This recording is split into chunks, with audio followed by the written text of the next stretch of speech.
Welcome to Samba Samba. Enjoy the video. You start by powering off the watch and removing the band. This prevents shorts and gives access to seams.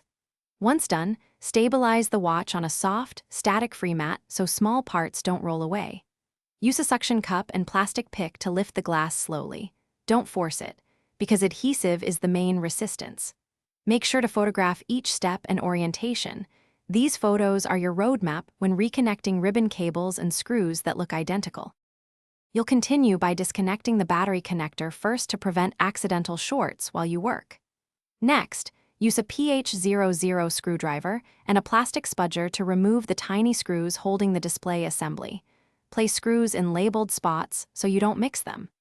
Carefully lift the display and peel back the ribbon cable.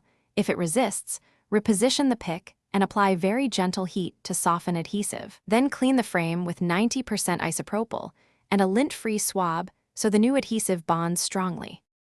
You now align the replacement screen's flex cable to the connector and press it flat so the latch clicks.